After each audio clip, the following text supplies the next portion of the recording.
that came from different worlds with different atmospheric pressure, so they'd be easily spotted. He says this is what lent later on to much of the Greek myth and the folklore about the giants.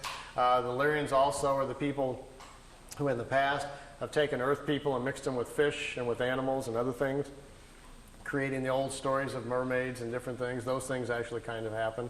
But their bodies, after a few incarnations, will deteriorate down to normal size because of the sun that they're living within. It will come back down.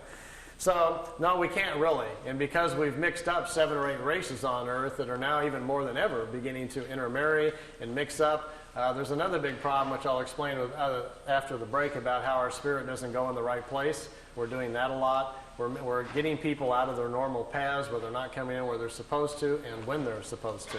And that causes problems and puts them within different families where they're out of step and so forth. So there are things that are going on. And I'm going to explain that to you in natural order on the second part here a little bit. Yeah. You get 2 questions. Yeah. Hopping the Atlantic, what's your current feeling on the Florida connections that you reported a little bit on the past?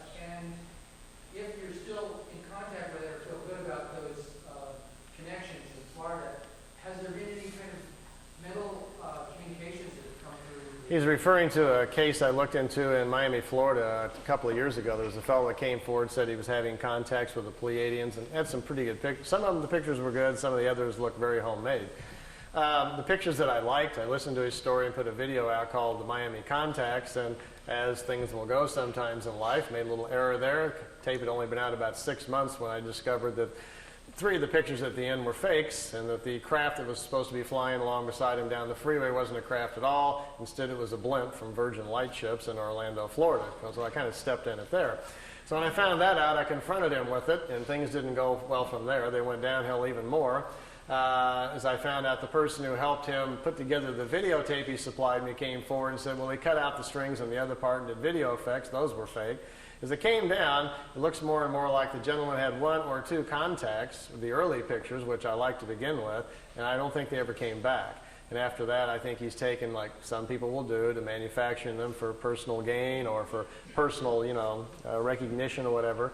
And since I've gotten to that point where I just told him, left it kind of open, says I would love to examine your case more if you can supply, genuine negatives and so forth and proofs we need to really look at the case.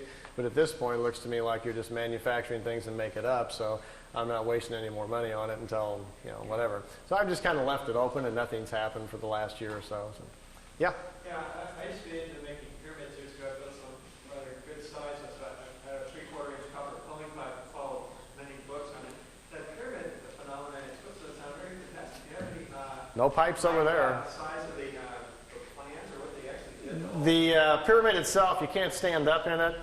It's probably this high, and it's solid copper. There's no tubes. It's a solid copper frame. Really, the solid ones are the only thing that really work. The tube ones are very, very mild, and the effect is not very strong. But the dimensions are same as the Great Pyramid, the standard pyramid geometry. It's a 4-sided pyramid, just like the Giza Pyramid. The top of it, though, has a little device on it. It's an accelerator that accelerates the mind waves. So when you meditate stronger and deeper, quicker. So you're out of time within seconds. You don't know where you're at, and you're not allowed in it unless you have the buddy system. Somebody has to watch you go in, and the timer's put on, and they watch you. I wasn't that good, but a couple of the people there at the center float when they get in. After about 10 minutes, their bodies get to such a high state, they start twisting, and they're just turning around in the air. And they have to be on a timer to bring them back down. They watch their bodies so they don't fall on their head and things like that. So some of them are quite astute at it, much like the people in the East are at it.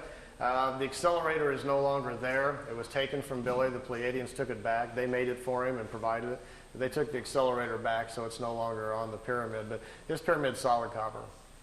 So it's solid, all the walls, and it's like a little entrance to the Yeah, you go underneath. It's copper, right? Yeah. Yeah, you go under, you crawl underneath, and you come up inside of the pyramid and sit down on your little pad and get into position so your head's 2/3 of the way up, the critical spot there where the waves come in. The function of a solid pyramid is to block out the world. See, all of us are broadcasting all the time with our minds, but we're not used to listening to other people's thoughts. Instead, our fields protect us from that so we don't hear it.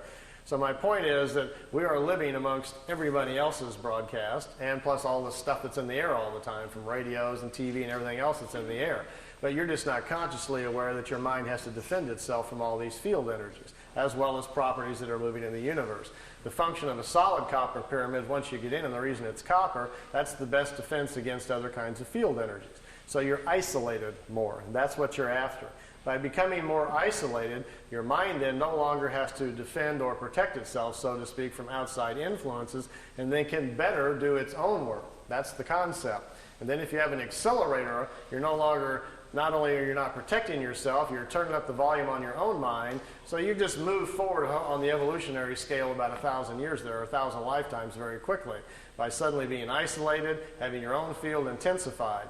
So there's a whole process Billy puts the people in the group through to learn clarity of thought, power of observation, to see things clearly. He doesn't let anybody in the pyramid who emotionally is out of balance, is prone to fears, anxieties. You have to learn to control all that before you're even allowed in it. So it's a whole system of mind and thought, which I'll go over with you a little bit on the next section. And once that's obtained, then you're allowed to use the pyramid, and then who knows where you're going to go from there. So, yeah. No, I never floated around. I'm not that good. But yeah, over here.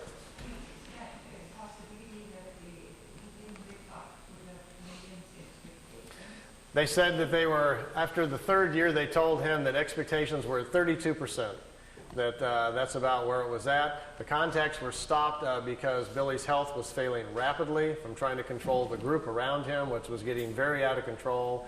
Once the people around him learned what was going on, it settled in on them, the levity of what was happening. This concept of being special set in on too many of them, where they thought they were better than everybody else and they'd been handpicked somehow for the planet. And that thinking got carried away and the group just got very out of control. And at that point, they says, we stop at this point. It no longer serves our interest. So to them, in many ways, and they told Billy throughout the 3 years, that much of this is a test to see how people will respond with open contact with us. We'll have physical contact with you. The people that live around you, we will not have physical contact with, but they will be made to know it's for real. We want to examine what happens to the human condition when it tips over, when reality steps in and, you know, takes over your current thinking. And most of the people at the center did not do very well. The original people all became, like, as Billy calls them, pit vipers. All snapping at each other, jealousy, infighting, arguing. Suddenly everybody hated each other, fighting over money, who's sleeping with who, and it became a real nightmare. So Billy was like, stop, stop, stop. This is becoming a madhouse, and then at that point they stopped it. It went a lot longer than expected. Let me show you something. See these tapes? This is Billy's whole 3 years of meetings. There's stacks of paper this high, all of his notes. I took them and put them all on audio tape. This is the whole 3 years of his meetings, and they're in chronological order. As you listen to the tapes, it will tell you, even after about the third or fourth meeting, already they were considering stopping because they could see that it was too fragile for people. It says, we can only take this so far. So they decided to kind of test it out. And all along, all throughout the contacts, they were always very concerned about that. In almost every meeting, they would discuss someone living at the house, how they were thinking. This person is dreaming incorrectly, becoming very fearful. This person is becoming overwhelmed with their ego and